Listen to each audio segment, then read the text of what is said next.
अस्सलाम वालेकुम dear students, this is Naeem Mushtaq. अभी आपको पता है कि हम शुरू से ट्रेस कर रहे थे कि कब जो आइल्स जो है वो वन स्किल रीटेक जो है वो लॉन्च कर रहा है।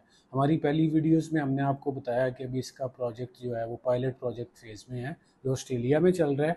फिर लास्ट वीडियो में हमने ये बताया कि ये अब पाकिस्तान में लॉजिस्टिक्स पे काम हो रहा है और ये जल्द जो है वो लॉन्च हो जाएगा। अब अल्हम्दुलिल्लाह ऑफिशियली ये लॉन्च हो चुका है।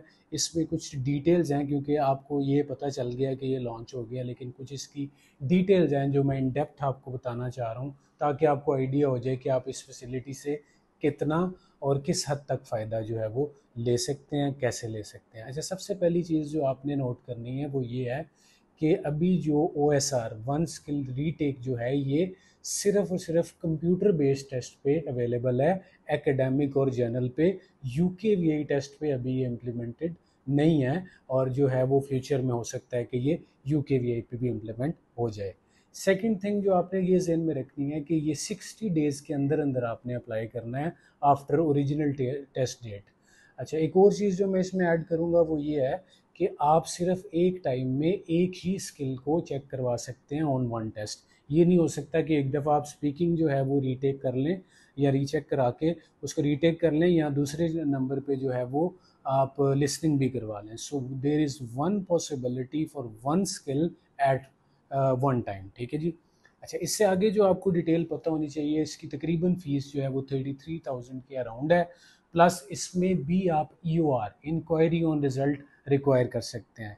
फॉर एग्ज़ाम्पल, आपने वन स्किल रीटेक कर ली, उसके बाद भी you are not satisfied with the result, तो आप EOR 2 वीक्स के अंदर अंदर अप्लाई कर सकते हैं।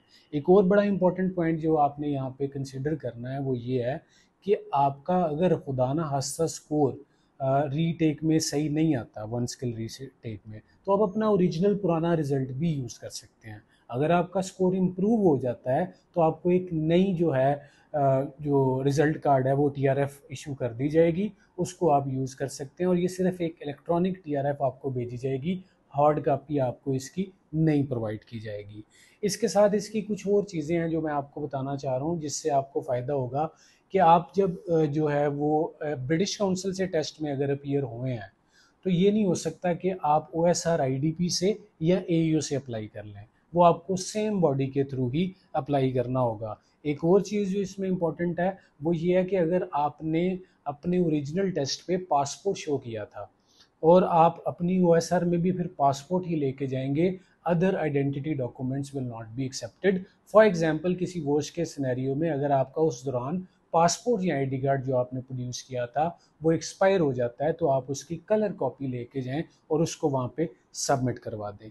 एक और इम्पॉर्टेंट चीज़ इसमें यह है कि आप जर्नल से एकेडमिक में शिफ्ट नहीं कर सकते। फॉर एग्जांपल, आप जो है वो लिसनिंग की आपने या रीडिंग की, अब आपने वो अगर ओरिजिनल टेस्ट एकेडमिक है तो आप जो है वो OSR में भी एकेडमिक में ही जाएंगे, उसमें आप जर्नल वाला टेस्ट नहीं ले सकते।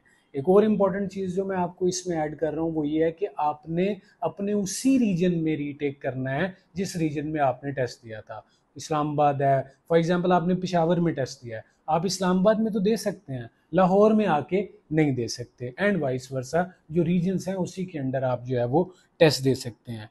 और इसके साथ साथ जो अगर आपको इस टेस्ट के रिलेटेड मज़ीद या इसको चेक करवाने के लिए या कोई आपका और कंसर्न है, तो आप हमारे व्हाट्सएप पे या फेसबुक पे उस पर एक मैसेज ड्रॉप करें, मेरी टीम के कोई रिप्रेजेंटेटिव आपसे कांटेक्ट कर लेंगे और आपकी इस प्रॉब्लम को रिजॉल्व कर देंगे। आप सबका बहुत शुक्रिया। अल्लाह हाफिज़।